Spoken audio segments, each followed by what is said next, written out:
Hey, good evening, ladies and gentle drunks. My name is Kevin Olson. I'm a recovered alcoholic. I'd like to welcome you all to the fourth dimension.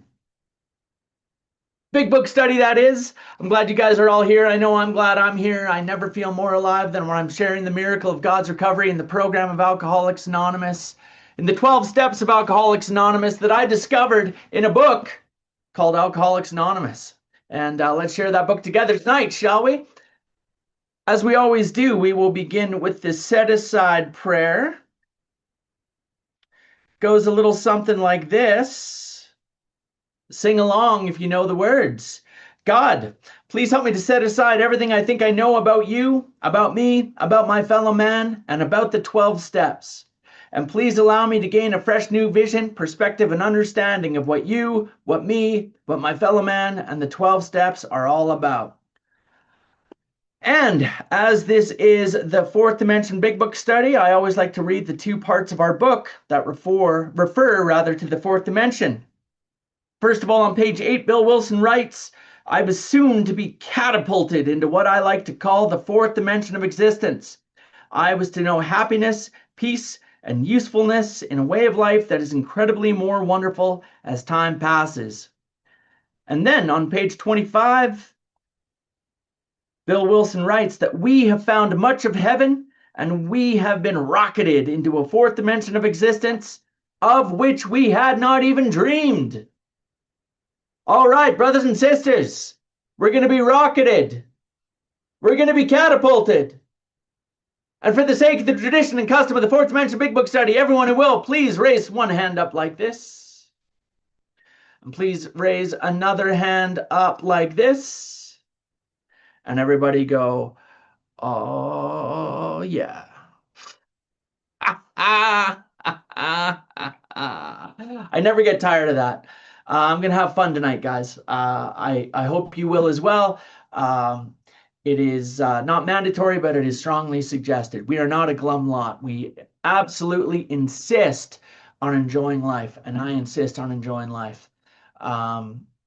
So I'm glad you guys are here. We are going to continue on through step one, and we're going to be in the chapter more about alcoholism tonight. And really, tonight, more than anything, we are going to focus on the queer mental conditioning surrounding the first drink that impairs the normal functioning of our willpower. We are going to be talking about the mental obsession. We are going to be talking about the insanity of alcoholism.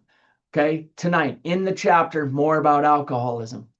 And more than any of the other chapters, we're going to really zero in on what type of thinking dominates the life of an alcoholic preceding a relapse into alcoholism.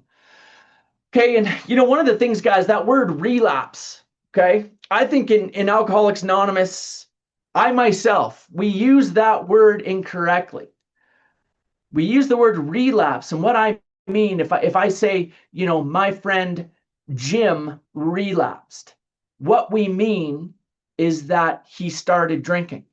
And we use the term relapse to signify the beginning of someone drinking. The beginning of the relapse is when they start drinking. And I think that that is incorrect. That is the incorrect usage of the term relapse. When Jim starts drinking, or if I start drinking again, God forbid, that is not the beginning of the relapse. That is the end of the relapse. You guys with me on that? It's the end of the relapse. The relapse is the slow erosion of all the actions I had been taking prior to in the program that were getting me well. And little by little, these things start to fall away. Little by little, I start to let these actions slip away. Okay. And little by little, the insanity of alcoholism starts to creep back. And it's a bad idea. It's a bad idea. It's a bad idea until suddenly picking up a drink sounds like a good idea to me alone in my own head. Okay. So the relapse is not the beginning of the drink. The relapse is what happens before I believe the lie and pick up that drink again. Starting drinking is the end of a relapse. Okay. And one of the things I always like to say is when you sponsor people, I call it the alcoholic trifecta. Okay. The alcoholic trifecta. When you're sponsoring a guy, man, when he's new, man, he's willing, he'll do anything. And then what happens to some of us is that we get three things: a job, the car, and the relationship. Okay. We get the job, the car, and the relationship. And suddenly, man, I'm back. I've got everything I ever came to AA for. Why would I need to take these actions anymore? Okay. And little by little, I start to let my commitment slip away. Okay. Little by little, these things start to erode. And it's not the beginning of the relapse when I start drinking. It's the end of a relapse. Okay. And part of a sponsor's job, man, part of my sponsor's job is to keep me right in the middle of AA all the time, to make sure that I'm staying close to the fire all the time. Okay? Staying close to the fire, and what else? And chopping wood. Chopping wood to put in the fire and staying close to the fire, so that if I am starting to drift away, my sponsor can gently guide me back to keep me right in the middle of AA. Somebody told me one time that being in AA is like getting into bed. Okay? But I got to get right in the center, and I got to pull the covers up, and I got to put the pillow over my head, and I got to stay right in the center, and I will never fall out of bed if I stay right in the center. But it's when I'm over at the edge of the bed with one foot dangling out, there is a monster under the bed, and that sucker will rip my ass to shreds every time. Okay? So being in AA, we got to stay right in the center. Tonight, we're going to read the chapter more about alcoholism. We're going to meet four people tonight. Okay? We're going to meet a man of 30. We're going to meet Jim. We're going to meet the jaywalker. And we're going to meet Fred. And in all of these cases, in all of these examples, we are going to look for how is their thinking, their alcoholic mind, their alcoholic thinking dominating them and forcing them to believe a lie that compels them to pick up the first drink, trigger the allergy, and they're gone in the well-known stages of a spree. Okay? Now, one of the things in this chapter is that Bill Wilson, he's a very verbose and very good writer. Okay? Sometimes I think he got paid by the word in this book, because he's going to write and use a bunch of different examples to explain the same thing. Okay, he's going to talk about an illusion. He's going to talk about a delusion. He's going to talk about the curious mental blank spot. He's going to talk about the peculiar mental twist. He's going to talk about the insanity. All of these things, don't get confused, brothers and sisters. I've got to keep it simple. All he is referring to in all of these things is one thing and one thing only: the insane thought that precedes me picking up the first drink. Okay? We call it the mental obsession. We call it inability to distinguish the true from the false. We call it the insanity of alcoholism. And that confused me for a long time because remember last week we talked about, it was astonishing to me to learn that not everything I heard in meetings of Alcoholics Anonymous necessarily had anything to do with the actual program of Alcoholics Anonymous. Okay? I would go to meetings and people would bring up insanity as a topic. And what would they talk about? They would talk about their war stories. I used to go to 3-topic discussion meetings and bring up insanity as a topic because I thought it was funny to hear all your stories about all the crazy things you did when you were drunk. I stole the cop car and drove it into the church and, did all the crazy things that we do when we're drinking. That is not the insanity of alcoholism. The insanity of alcoholism is that after going through a spree and swearing off that I will never do all those things, I will do that exact same thing again when I pick up a drink somewhere down the road. We're talking singularly about the insane thought that precedes a relapse into drinking. Okay? The insane thought that precedes me picking up that first drink and triggering the allergy. That's what we're talking about. And that's what this chapter in particular is all about. This chapter in particular is about the insane mental thinking of an alcoholic before picking up a drink. Does that make sense, you guys? Okay. So with that said, I know I saw Brad log in, but I know Brad is not able to read tonight. Thank you for letting me know that earlier, tonight, Brad. And Benjamin Collins has agreed to be our reader for tonight. So let's go to page 30, chapter 3, more about alcoholism. And let's start reading. Most of us have been unwilling. Over to you, Ben. Hello, everyone. My name's Ben. I'm an alcoholic. Hi, Ben. More about alcoholism. Most of us have been unwilling to admit we were real alcoholics. No person likes to think he is bodily and mentally different from his fellows. Therefore, it is not surprising that our drinking careers have been characterized by countless vain attempts to prove we could drink like other people. The idea that somehow, someday, we will control and enjoy his drinking is the great obsession of every abnormal drinker. The persistence of this illusion is astonishing. Many pursue it into the gates of insanity or death. Okay, so We learn, there's the first example, okay? He calls it an illusion, okay? And really it's just about distorted thinking. It's an inability to distinguish the true from the false with respect to the first drink. The illusion, the persistence of this illusion is astonishing. Many pursue it not up to the gates of insanity and death. We drive that sucker right into the gates of insanity and death, okay? We go insane and we die behind this disease. Okay, that's the reality of it. Now, one of the things I'm going to point this out later, in when we get to Jim's story, but it says here the idea that somehow someday he will control and his joy is drinking is the great obsession of every abnormal drinker. Okay, and what Bill is saying there is that we continue to believe the lie that somehow we will be able to drink like normal people.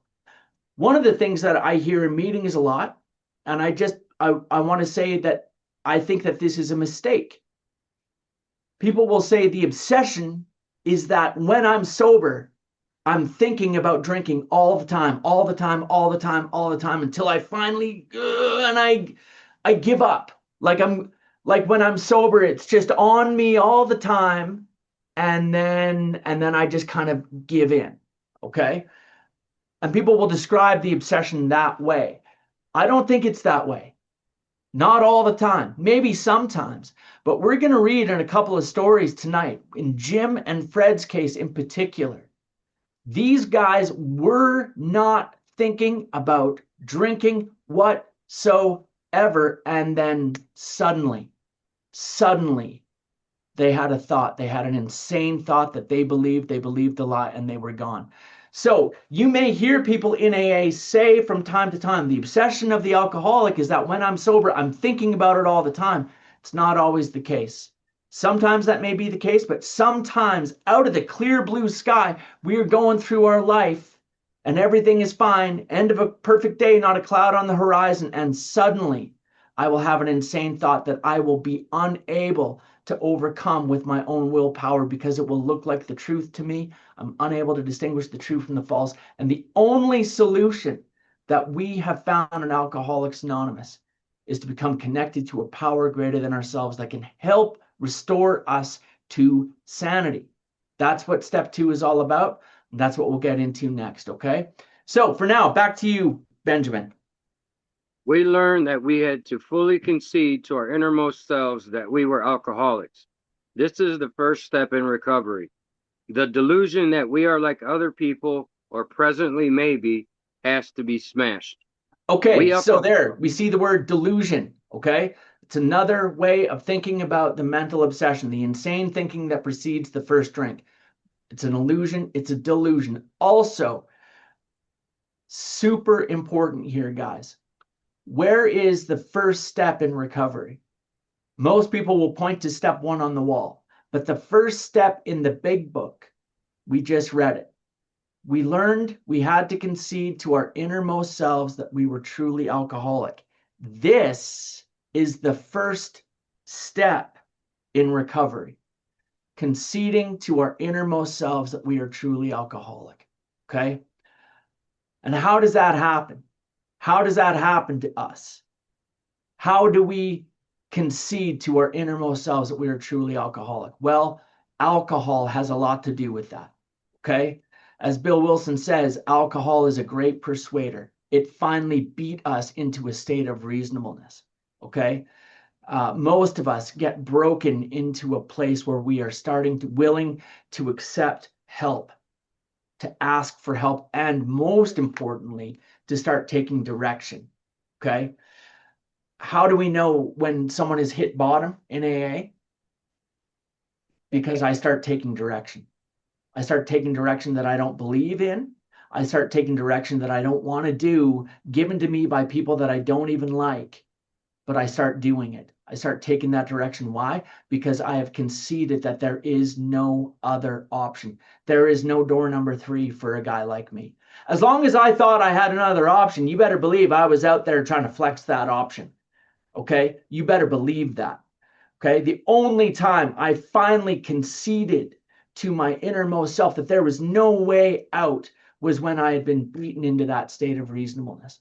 And for me, that event, I can tell you where it happened. I could show you. I could take you to the treatment center where it happened. What happened for me is I got down on my knees. A counselor had recommended, that I go pray about it, because I had asked him, what do you all mean when you say get honest with yourself? I had no idea what that meant. Get honest with yourself. I had no idea what that meant. And I asked God to help me. God, please help me to see what is true about me. And what hit me is that I conceded to my innermost self right there that I was an alcoholic. That is the first step in recovery. Okay. Um, and the thing about it is we have to concede this to our innermost selves. And that's a problem, man, because I don't like going anywhere near the innermost self. Okay. I'm about outermost things, man. Okay. The innermost self is a terrifying place, man, because that's where the screaming and the madness comes from. You know what I'm saying? The innermost self is not a place that I'm used to going. I don't want to go there. But the beautiful thing is, man, I don't have to go there alone. We have been there, and we will go there with you. And you go there alone, and we have a solution to help you get into that innermost self and to concede that to your innermost self and find a freedom and a solution in that innermost self where it isn't quite so dark and scary anymore. Okay? So that's the first step in recovery. We learned we had to concede to our innermost selves that we were truly alcoholic. This is the first step in recovery. Okay. It's really important to know where that is in the big book. Page 30. Make a note of that, please. Okay. Back to you, Ben. We alcoholics are men and women who have lost the ability to control our drinking. We know that no real alcoholic ever recovers control. All of us felt at times that we were regaining control, but such intervals, usually brief, were inevitably followed by still less control, which led in time to pitiful and incomprehensible demoralization. We are convinced to a man that alcoholics of our type are in the grip of a progressive illness. Over any considerable period, we get worse, never better. To me, We that are line, pitiful and incomprehensible demoralization, is about the best description of how an alcoholic feels that I've ever heard. I don't believe that pitiful and incomprehensible demoralization occurs during the spree when we are drinking. For me, that pitiful and incomprehensible demoralization occurred when I emerge remorseful on the other side on a hangover morning that I've done it again. Pitiful and incomprehensible demoralization. And we all know how that feels. Back to you, Ben. we are like men who have lost their legs. They never grow new ones. Neither does there appear to be any kind of treatment which will make alcoholics of our kind like other men. We have tried every imaginable remedy. In some instances, there has been brief recovery, followed always by a still worse relapse. Physicians who are familiar with alcoholism agree there is no such thing as making a normal drinker out of an alcoholic. Science may one day accomplish this, but it hasn't done so yet. Despite all we can say, many who are real alcoholics are not going to believe they are in that class. By every form of self-deception and experimentation, they will try to prove themselves exceptions to the rule, therefore non-alcoholic. Okay, If self-deception, experimentation is another way simply of thinking about uh, the mental obsession, the insanity of alcoholism that precedes the first drink. Okay. If anyone who is showing inability to control his drinking can do the right about face and drink like a gentleman, our hats are off to him. Heaven knows we have tried hard enough and long enough to drink like other people. Here are some methods we have tried: drinking beer only, limited the number of drinks, never drinking alone, never drinking in the morning, drinking only at home, never having it in the house, never drinking during business hours, drinking only at parties, switching from scotch to brandy, drinking only natural wines, agreeing to resign if ever drunk on the job, taking a trip, not taking a trip, swearing off forever with and without a solemn oath, taking more physical exercise, reading inspirational books, going to health farms and sanitariums, accepting voluntary commitment to asylums. We could increase the list ad infinitum. We Okay, do so not like. a lot of us may recognize some of those things, may have even tried some of those things. We can increase the list. Okay, ourselves. A lot of us have tried geographics. Okay, moving somewhere. Okay, my drinking problem is in Edmonton, but in Calgary I'll be fine. Okay, I had a friend who had a real bad problem, and so he moved to Japan to get away from his problem, and then he discovered sake. Okay, and that did not work. Okay, I knew someone who got pregnant, a woman who got pregnant as a means of combating her drinking. That if she just got pregnant, she wouldn't drink anymore, and 9 months and 3 minutes later, she was drinking again. Okay. You better believe that. Okay. It doesn't work. Okay. And one thing a lot of us do, I'll tell you one thing that I did that they don't mention here. Okay. And we'll mention this, even though we're reading the Alcoholics Anonymous big book. Some of you, I don't want you to be shocked about this, but I did drugs too. I'm sure none of you ever had that problem, but I did drugs as well as drink. And so what I would do is play musical chairs. I think, well, I'm an alcoholic, but I'm not a drug addict. I can use drugs, but I don't have a problem drinking. And then I would go use drugs until I was almost dead. And then I think, oh, mercy. Okay, well, I'm just a drinker though. And I'd play musical chairs with that stuff a long time. Okay, every form of self-deception and experimentation to prove, to do anything to prevent from having to concede to my innermost self that I was truly alcoholic. Okay, and really, how did that happen to me? It happened to me by the action of alcohol. Sandy Beach, great AA speaker, says alcohol just it has a way of just, it starts to lift your arm behind your back, and it starts to squeeze that arm up a little bit and said, okay, have you had enough yet? And it's like, no, I can keep going. And alcoholism will just keep pressing that arm back until you can feel that bone is about to snap. And alcoholism asks, like, are you done? Like, are you?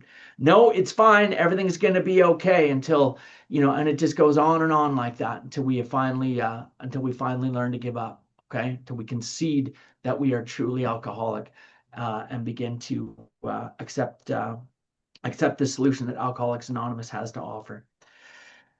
Okay, back to you, Ben. We are like men who have lost their legs. They never grow new ones. Oh, never mind. My bad. We do not like to pronounce any individual as alcoholic, but you can quickly diagnose yourself. Step over to the nearest bar room and try some controlled drinking. Try to drink and stop abruptly. Try it more than once. It will not take long for you to decide if you are honest with yourself about it. It may be worth a bad case of the jitters if you get a full knowledge of your condition. Though there is Okay, no guys. way. Well, I got good news for everyone. We don't have to do that anymore. Okay. Please don't do that. If you were thinking of stepping over to the nearest bar room and trying some controlled drinking, please let us know. Please talk to your sponsor first. I think that there is a lot we can do before someone has to accept that drastic situation. And one of the ways that it says we don't like to diagnose anyone as an alcoholic, or pronounce any individual alcoholic. We don't have to. Okay, what we do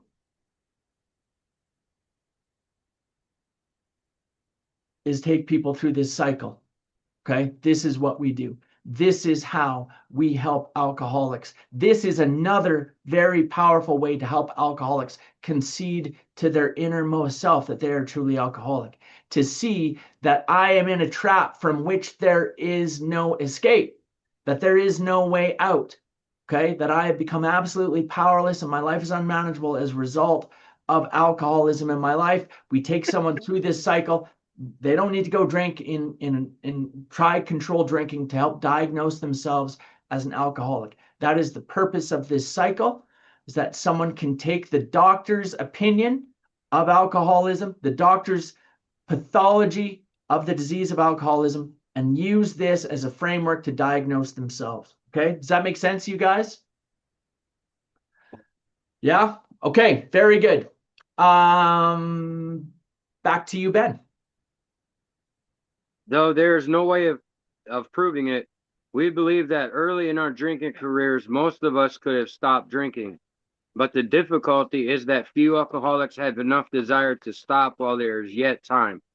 We have heard of a few instances where people who show definite signs of alcoholism were able to stop for a long period because of an overpowering desire to do so. Here is one. Okay, so this is the first individual. I said we're going to meet 4 individuals. A man of 30. We're going to meet Jim. We're going to meet the Jaywalker. And we're going to meet Fred tonight. I hope we're going to get through all those stories. But in all these cases, we're going to see the alcoholic thinking, how the alcoholic thinking is impacting these individuals. Okay. And I said this, I think, last week. I believe, in my experience, and all the many men that I've sponsored and all the cycle stories that I've heard, that there are some people who are born alcoholic right out of the gate. From the first time I took a drink when I was 12 years old, like an alcoholic was born immediately. Then there are people who have a long period of heavy drinking, who may even be able to stop and moderate at different times in their life. But at some point, they drink across and cross the line from heavy drinking into alcoholism. Okay. And we're going to read the story of one of those right now. This is the man of 30. A man of 30 was doing a great deal of spree drinking. He was very nervous in the morning after these bouts and quieted himself with more liquor. He was ambitious to succeed in business, but saw that he would get nowhere if he drank at all. Once he started, he had no control whatever. He made up his mind that until he had been successful in business and had retired, he would not touch another drop. An exceptional man, he remained bone dry for 25 years and retired at the age of 55 after a successful and happy business career. Then he fell victim to a belief which practically every alcoholic has. Okay, that line, victim to a belief, that is his alcoholic thinking. We fall victims to our own mistaken beliefs that this time it'll be different, this time it'll be okay, I can get away with a few drinks. One of the biggest lies I ever told myself, selfishly, I'm going to go out and drink just for tonight and I'll go back to AA tomorrow. I'll go back to AA tomorrow. I'm just going to go out drinking tonight. Anybody ever had that thought? I'll go back to AA right away. Yeah, how selfish is that? Okay? And how insane. Like, I have the ability to turn it on and turn it off at will. I'll go out drinking just for one night. Like, I can do that. If I could do that, I wouldn't be here. The problem is, somebody told me one time that starting drinking is like choosing to have sex with a gorilla. It is not over until the gorilla says it's over. Okay? And that's what it's like when we start drinking. Okay? It is not over. Gail liked that one, eh? Look at Gail. She can't stop laughing. She like it's not over until the gorilla says it's over. Okay? It's like driving on sheer ice towards a brick wall. Okay? I know the brick wall is coming. I can see it, but I can't shut it down. And I start slamming on the brake to try and stop the car so I don't hit the brick wall, but I'm on ice. Nothing happens. That brake, that's willpower, man. That's willpower. Okay? And I'm on my way towards this brick wall and I'm going to hit it every time. Okay? So we fall victim to a belief. Here's the man of 30. Here's his insane thought. He falls victim to a belief that practically every alcoholic has. Back to you, Ben. That his long period of sobriety and self-discipline has qualified him to drink as other men. Out came his carpet slippers and a bottle. In 2 months, he was in a hospital, puzzled and humiliated. You know He what's tried funny to. about that? Is that so for this guy, he fell victim to a belief that after his long period of sobriety, he deserved to drink like other men. His long period of sobriety was 25 years.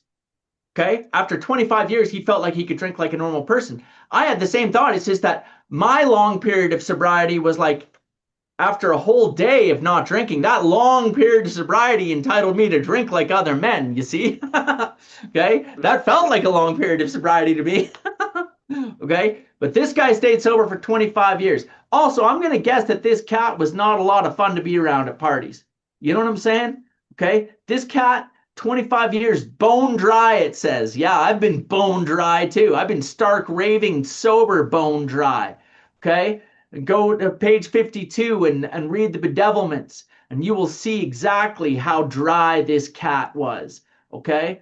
So I'm guessing that this guy was white knuckling it for 25 years. And what did he focus on?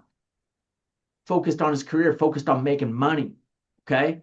He just put something else. He became obsessed with something else. And then after 25 years, he fell victim to a belief. Okay. Back to you, Ben. He tried to regulate his drinking for a while, making several trips to the hospital meantime.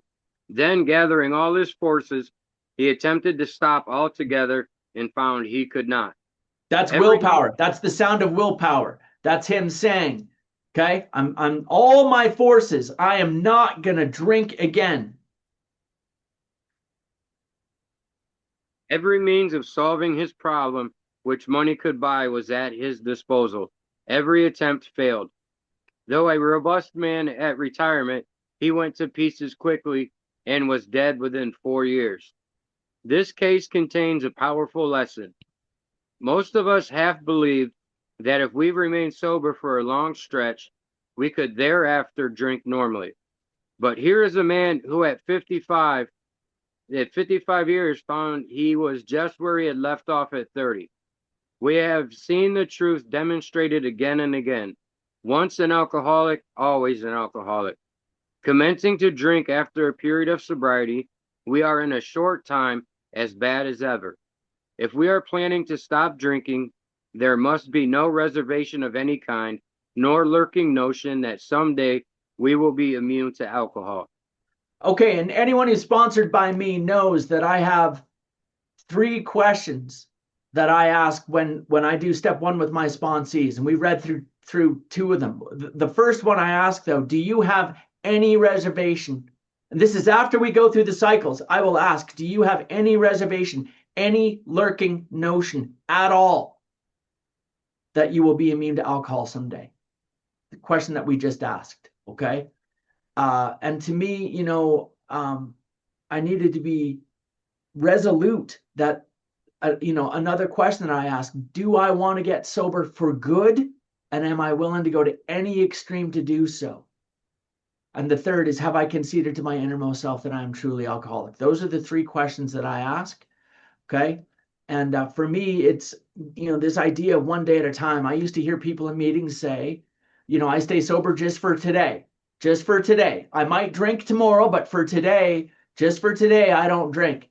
And like brothers and sisters, if you give me that option, you give me that kind of variability that I might drink tomorrow, maybe today, not today, but maybe not tomorrow, or maybe tomorrow, or, any of that, man, I will soon make a mistake as to what day it is.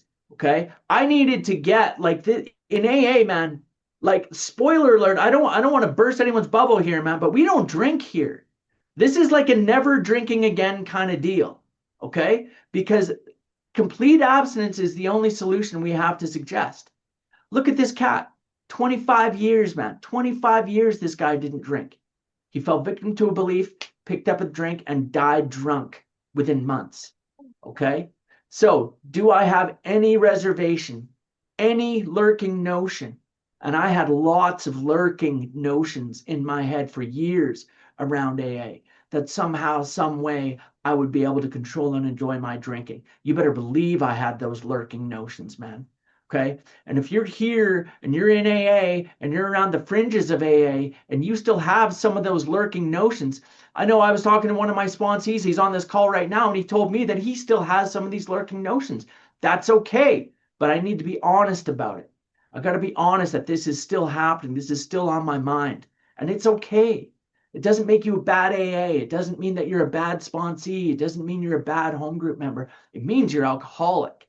Okay. And we can help you with that. But I had to be honest that I had these lurking notions in my mind. Okay. Anyway, back to you, Ben. Young people may be encouraged by this man's experience to think that they can stop, as he did, on their own willpower. We doubt if many of them can do it, because none will really want to stop, and hardly one of them, because of the peculiar mental twist already acquired, will find he can win out. Several of our crowd, men of 30 or less, had been drinking only a few years, but they found themselves as helpless as those who had been drinking 20 years. To be Peculiar gravely mental twist.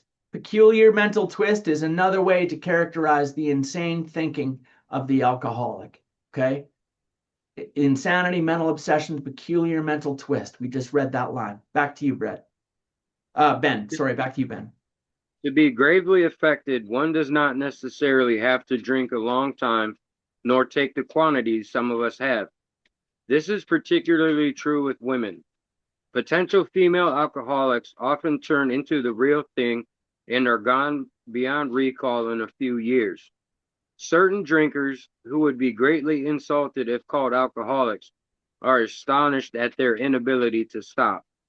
We, who are familiar with the symptoms, see large numbers of potential alcoholics among young people everywhere, but try and get them to see it. As we look back, we feel we had gone on drinking many years beyond the point where we could quit on our own willpower. If anyone questions whether he has entered this dangerous area, let him try leaving liquor alone for 1 year. If he is a real alcoholic and very far advanced, there is scant chance of success.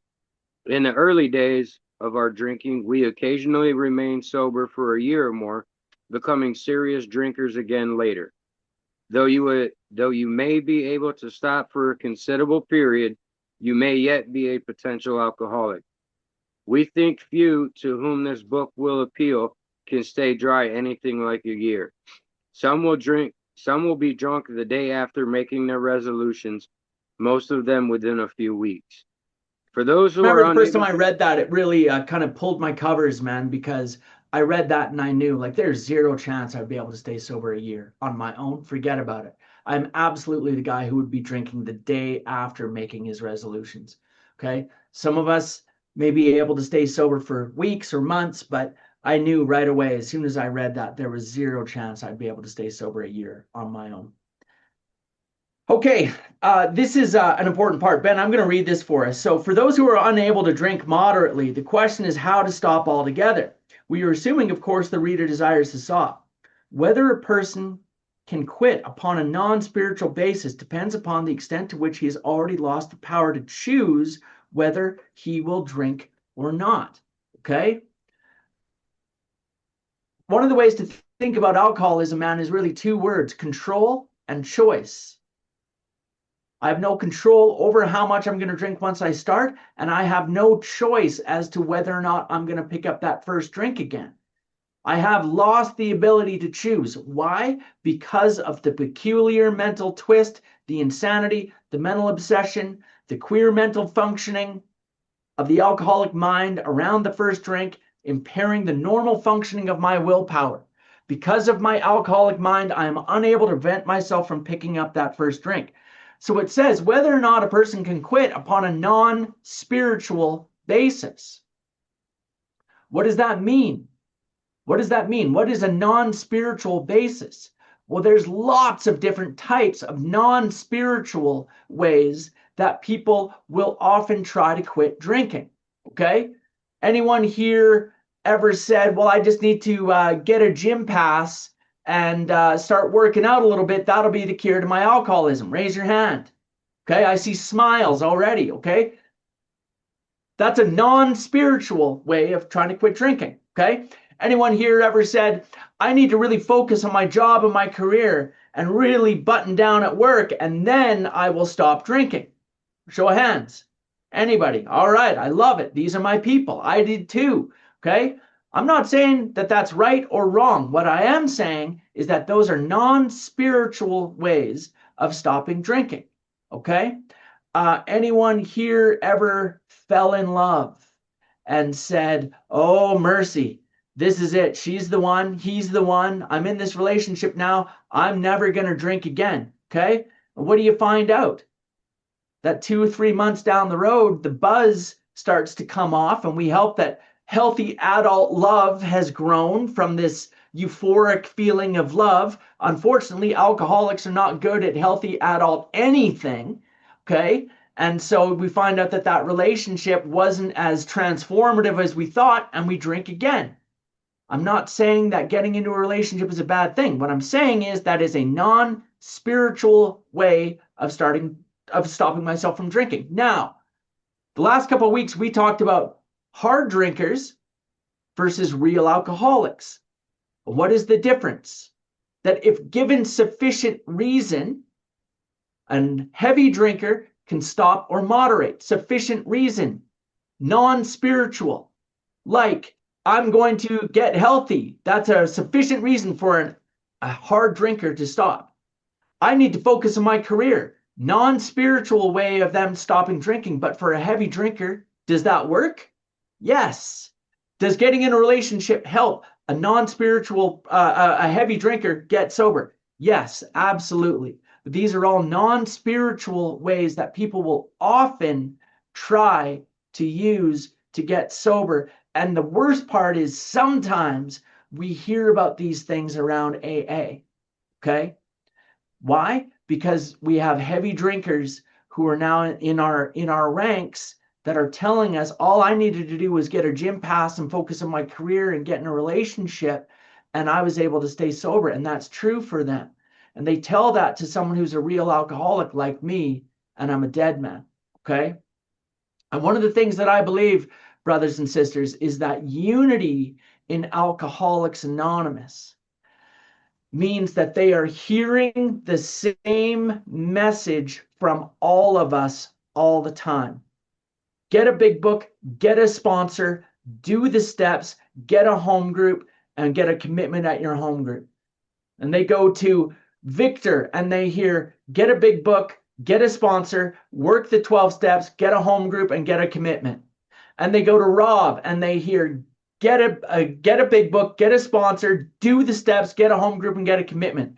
And they go to Danelle, and Danelle's sponsees here, get a big book, get a sponsor, do the 12 steps, get a home group, and get a commitment. That is unity in Alcoholics Anonymous. That is a spiritual basis upon which, in particular, the spiritual basis is those 12 steps. Okay, the 12 steps. That is the spiritual basis upon which recovery rests. Vince Yo from the Pacific Group. If you've never heard Vince speak before, don't go to sleep tonight until you've listened to Vince Yo. Vince says those 12 steps, that is Alcoholics Anonymous.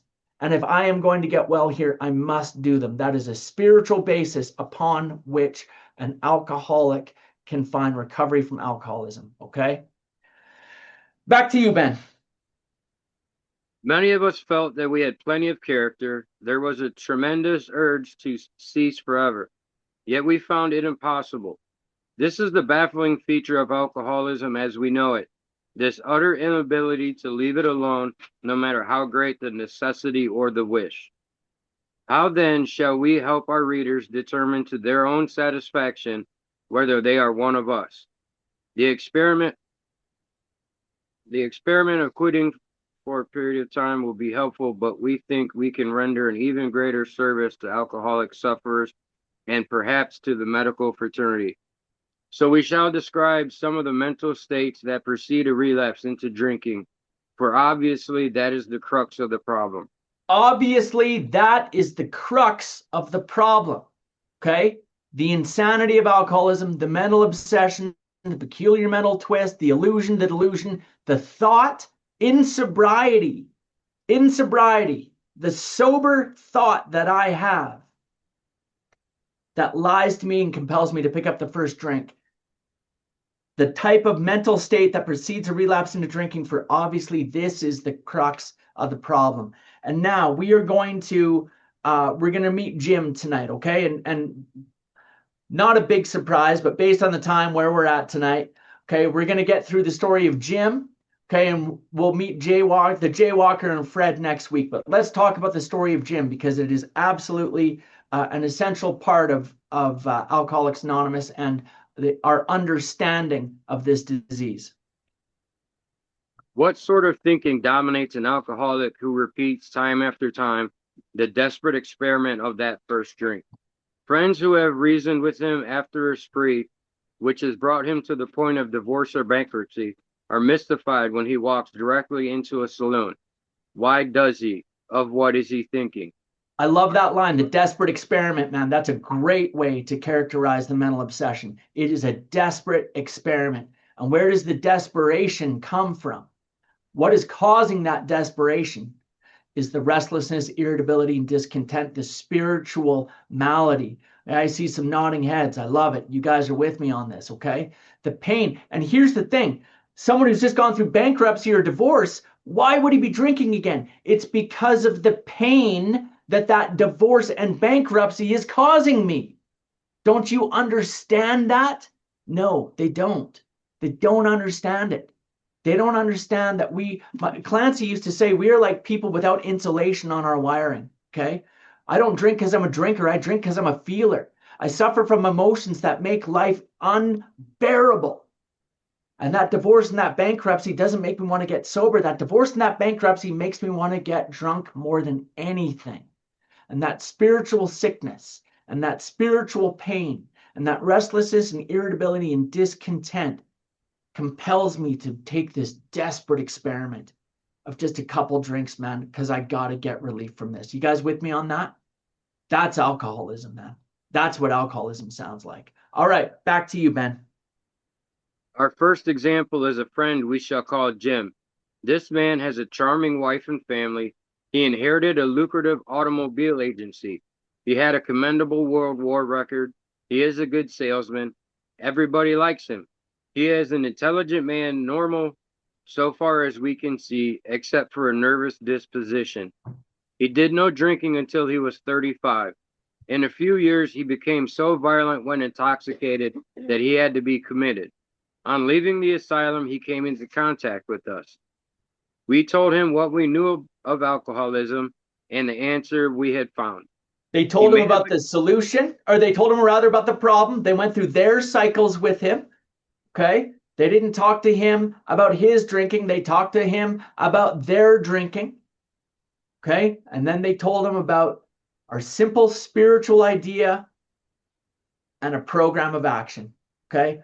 Program of action to get connected to a simple spiritual idea that God is more powerful than alcoholism. Okay. And that's it. They told him about all of this. He made a beginning. His family was reassembled, and he began to work as a salesman for the business he had lost through drinking. So I just want to point out, I think that line is important. He made a beginning. You know what that means? He did steps 1, 2, and 3 and probably started on step 4 and never bothered to do anything more. Okay? You see what I'm saying about that? Because people will often say, no, Kevin, I've been to AA. I did the steps. It's like, really? Let's take a look at that. Okay? He made a beginning. Okay? And then what became his primary focus? It's clear. He made a beginning, and then boom, I want to get the family back. I want to get the job back. Once I get these things straightened out, then I'll be fine. I'll go do that AA stuff, but first I got to get my money right. Then I got to get my family right. Okay? Let's see how that works out for him. All went well for a time, but he failed to enlarge his spiritual life. To his consternation, he found himself drunk half a dozen times in rapid succession. He failed to enlarge his spiritual life. He did not do the 12 steps. He did not get a big book. He did not get a sponsor. He did not do the steps. He did not get connected to a group, and he did not get a commitment at that group. He failed to enlarge his spiritual life, and he got drunk. This cat relapses 6 times, man. 6 times. Half a dozen times. 6 times this guy relapses in and out of AA. Wondering, baffled. How could it possibly be? He made a beginning, but he didn't enlarge his spiritual life. This is not rocket science, guys. But once you start to learn this way of life, it's telltale. Okay? It's telltale. It's easy to see. He made a beginning, but he did not enlarge his spiritual life, and now he can't stay sober. Okay? Back to you, Ben. On each of these occasions, we worked with him, reviewing carefully what had happened. He agreed he was a real alcoholic and in a serious condition. He knew he faced another trip to the asylum if he kept on. Moreover, he would lose his family for whom he had a deep affection. Yet he got drunk again. This is seven relapses this guy had. Okay, this is number 7, and he's going to tell us what happened now. We asked him to tell us exactly how it happened. This is his story. I came to work on Tuesday morning. I remember I felt irritated that I had to be a salesman for a concern I once owned. I had a few words with the boss, but nothing serious. Already, guys, he's irritated. You see that? Restless, irritable, and discontent. He's already irritated. He's got to go work. I would be too if I had to go work for a job. He used to own this company. He used to own it. Now he's got to go work as car salesman for this company. He's irritated. He's full of resentment. Okay. Then I decided to drive into the country and see one of my prospects for a car. On the way, I felt hungry, so I stopped at a roadside place where they have a bar. I had no intention of drinking. Okay, I just want to point that out. No intention of drinking. Remember we talked before? I talked earlier tonight about how people will say, oh, the obsession is that I'm thinking about it all the time, all the time, all the time. Okay? It's not the case with Jim. He has no intention of drinking at all. If you would have put Jim on a lie detector right now and said, Jim, are you going to drink today? He would say no, and that thing wouldn't bleep. Not at all. No intention of drinking. The other thing I just want to say for context, historically, I used to think it was strange that, it says he drove his car to go see a prospect for his car. I came to learn in the 1930s, that's how they sold cars. They didn't have car lots. The car salesman drove the car model around, and you would get to see the car because he would drive it to you and you would see the car. And that's how they sold cars back then. So he went to go see a prospect. He goes to a roadside place. This is perfectly normal, rational thinking. And he has no intention of drinking. I just thought I would get a sandwich. I also had the notion that I might find a customer for a car at this place, which was familiar, for I had been going to it for years. I had eaten there many times during the months I was sober. I sat down at a table and ordered a sandwich and a glass of milk. Still no thought of drinking. No thought of drinking. This is perfectly normal, logical, rational thinking. Okay? He's hungry. He has a sandwich and a glass of milk. No thought of drinking. I ordered another sandwich and decided to have another glass of milk. No big deal. If you're hungry, you're going to have a couple sandwiches, couple glasses of milk. This is perfectly normal, logical thinking. Suddenly, the thought crossed my mind. Boom! There it is. Suddenly, the thought. I swear to goodness, guys, those are 3 of the most important words in the entire book of Alcoholics Anonymous. Suddenly, the thought. That's it. Okay? And now he's gone, man. Suddenly, the thought. That's how quickly your disease and mine can come if we have not enlarged our spiritual life through the action of the 12 steps. Okay? He just went completely insane. Ben, back to you. Suddenly the thought crossed my mind that if I were to put an ounce of whiskey in my milk, it couldn't hurt me on a full stomach. I ordered a whiskey and poured it into the milk. I vaguely sensed I was not being any too smart, but felt reassured as I was taking the whiskey on a full stomach. The experiment went so well that I ordered another whiskey and poured it into more milk. That didn't seem to bother me, so I tried another. Thus started one more journey to the asylum for Jim. Here was the threat of commitment, the loss of family and position, to say nothing of the intense mental and physical suffering which drinking always caused him. He had much knowledge about himself as an alcoholic, yet all reasons for not drinking were easily pushed aside in favor of the foolish idea that he could take whiskey if only he mixed it with milk. Whatever the precise definition of the word may be, we call this plain insanity. How can such a lack of proportion of the ability to think straight be called anything else? This You idea may, of self-knowledge, it's like Jim knows about the cycle. He knows what the solution is. It's spiritual. He knows what the steps are. He knows. Oh, he knows. As my sponsees know, and some of you will know, I think the two most dangerous words that an alcoholic can ever say in Alcoholics Anonymous are the words, I know. I know. No, Kevin, you know what you know? No, I know. No, but Kevin, maybe what you ought to think about. No. I know. I know. I know. Okay. I know is lethal. I know. And if you would have said to Jim, the spirituals, oh, no. I know. I know. Okay. I know is just a force field that we put up and no information can be transmitted whatsoever. Okay. It's an impenetrable fortress of ego that I sit in when I think that I know. Okay. The two most dangerous words in Alcoholics Anonymous. I really believe that. Ben, back to you. We're going to read the next two paragraphs and then we're going to wrap up for tonight. you may think this an extreme case. To us, it is not far-fetched, for this kind of thinking has been characteristic of every single one of us. We have sometimes reflected more than Jim did upon the consequences, but there was always the curious mental phenomenon that parallel with our sound reasoning, there inevitably ran some insanely trivial excuse for taking the first drink. Our Curious sound mental reasoning. phenomenon. Curious mental phenomenon. Insanely trivial excuse. Okay. Insanely trivial excuse. That's me, man. Okay. Insanely trivial excuse for relapsing. Our sound reasoning failed to hold us in check. The insane idea won out.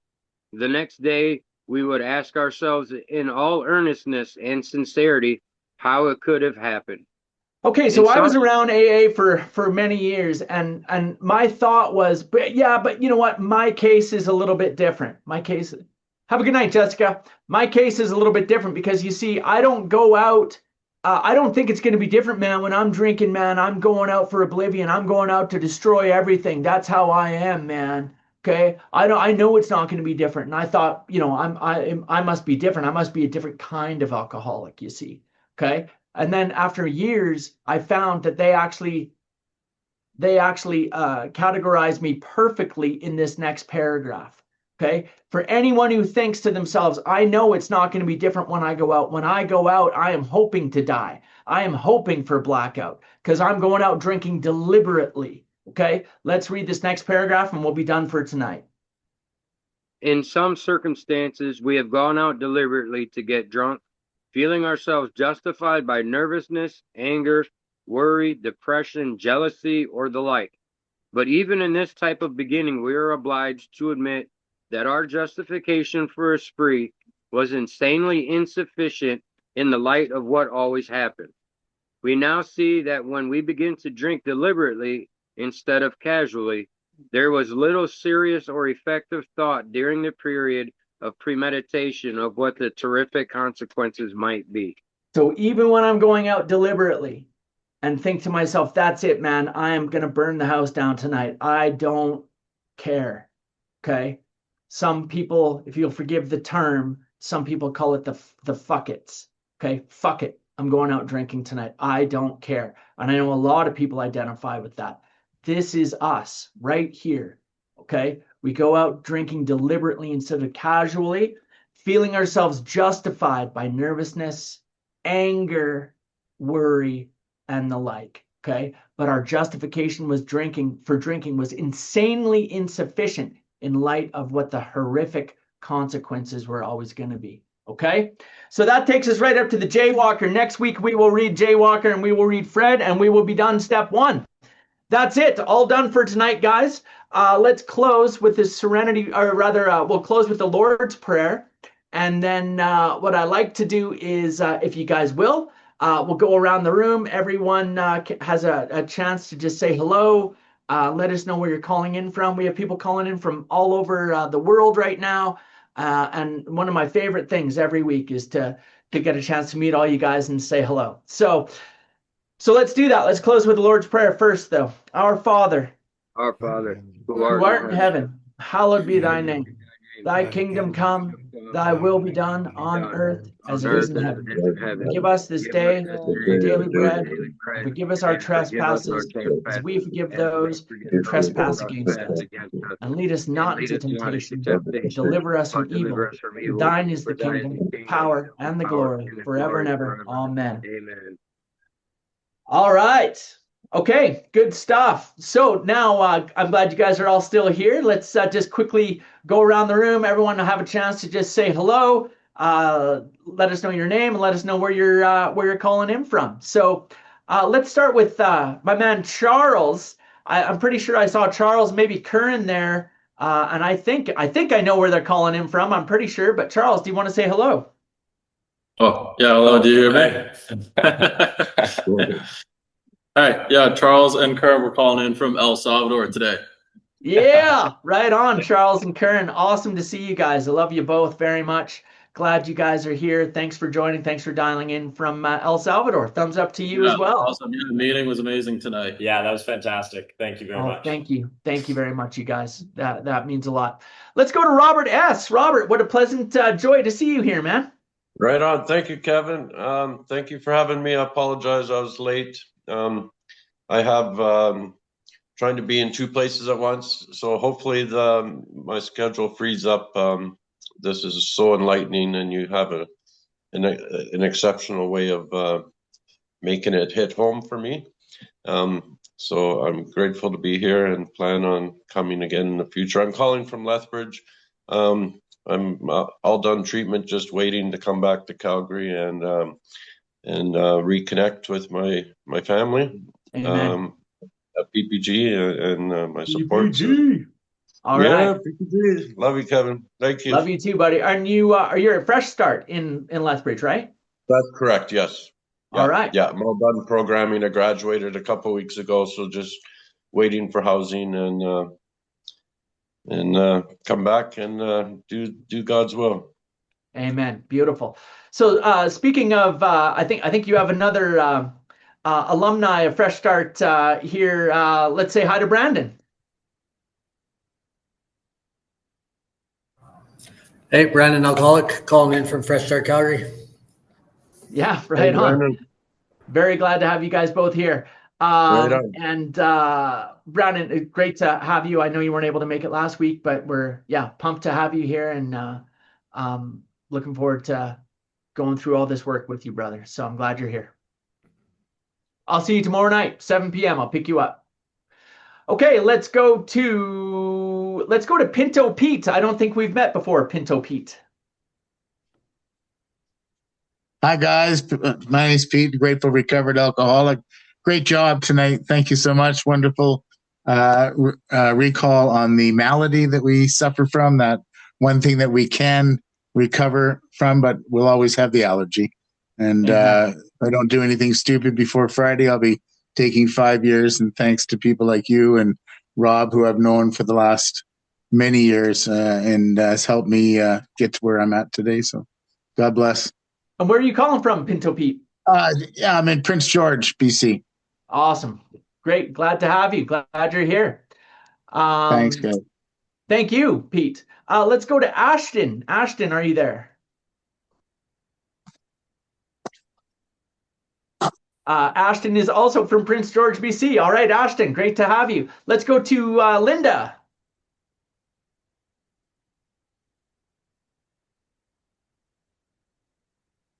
If you're there, Linda. Yep, I am. Okay, I mean, who's this noise? Good.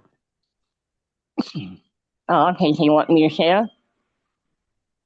We can hear you, Linda. Yeah. Where are you calling from today, Linda?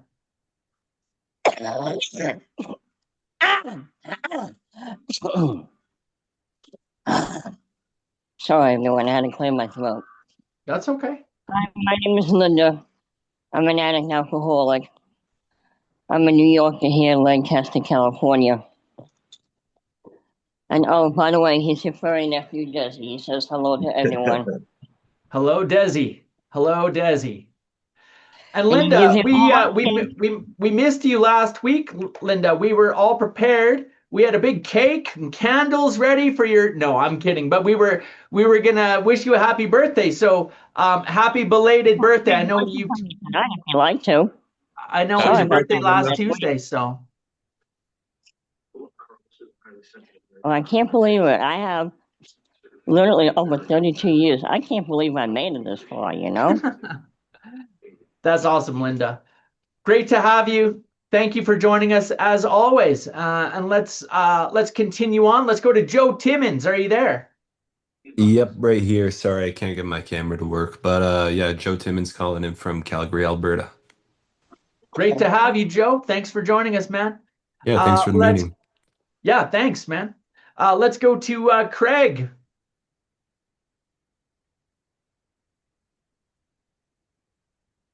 Hi, Kevin, and thanks all for do this meeting. My name's Craig, grateful alcoholic, and I am just over 14 months sober, dialing in from Manchester, UK.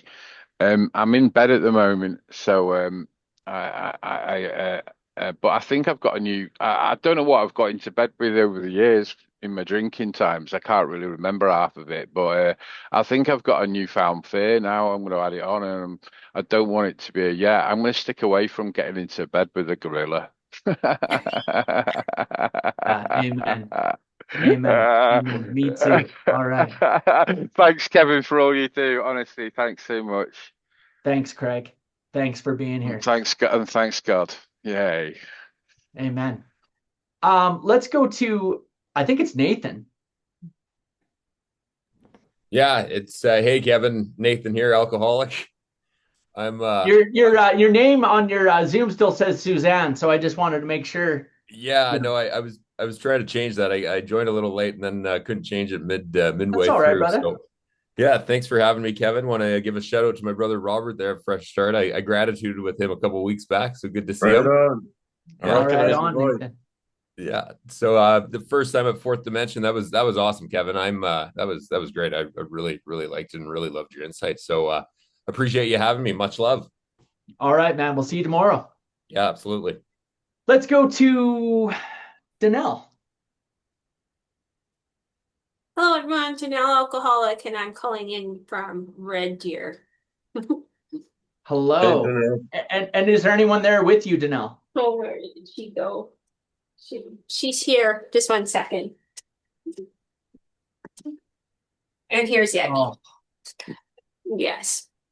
those are the two loves of my life right there. Nice. Yeah, What are babies' names? yeah. Love that. Love that. Thank you, Danelle. Thank you. Oh, Great. Thank you Janelle, for what are joining us. babies' names?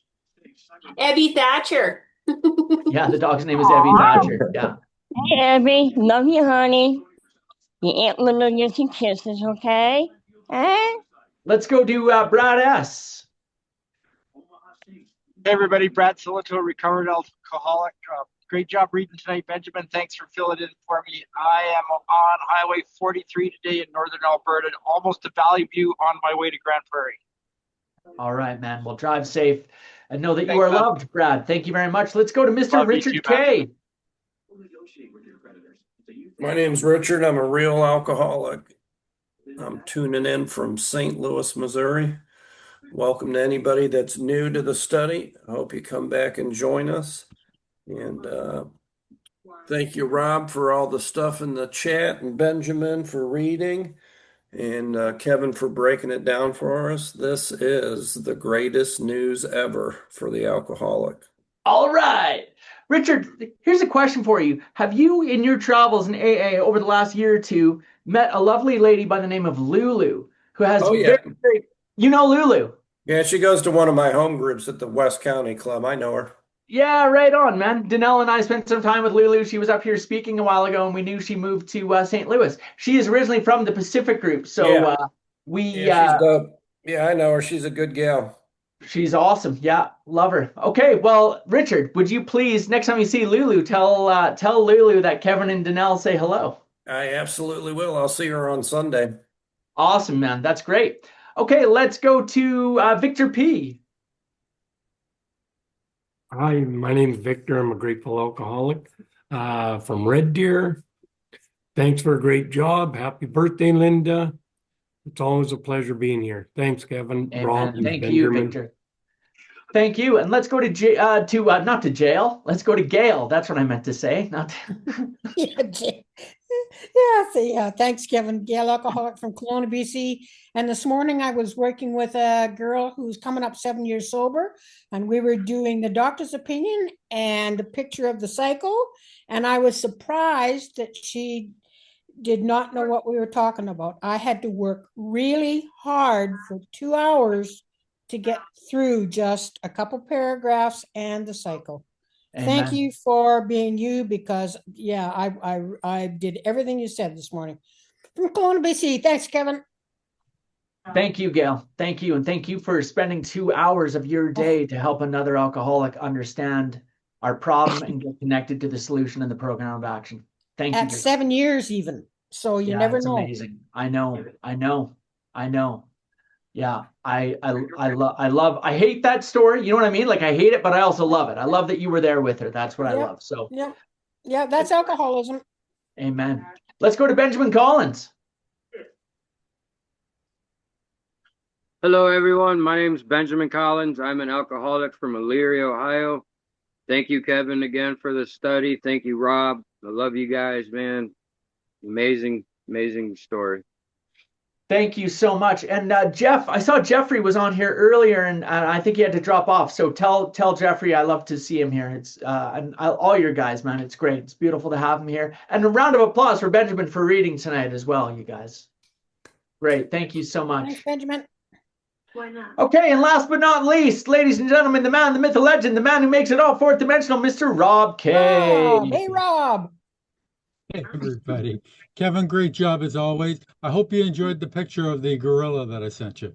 Oh, I haven't even, man, I'm so locked in when I'm doing this thing. I never get to see what's in the chat. And it's a sad thing, but I don't get to see the chat at all. I'm so locked in. But I know that people love it, man. And that's what I mean when I say you make it fourth dimensional. You add another level to all that stuff that is really powerful. So, okay, love you lots, everybody. Thanks, everybody, for coming. This has been the Fourth Dimension Big Book Study, and we will see you all. We will see you all next week. Adios, amigos. Bye. Happy Thanksgiving to all the people in the States. Oh, yeah. Happy Thanksgiving to all our American friends. Love you all. Take care. Bye-bye.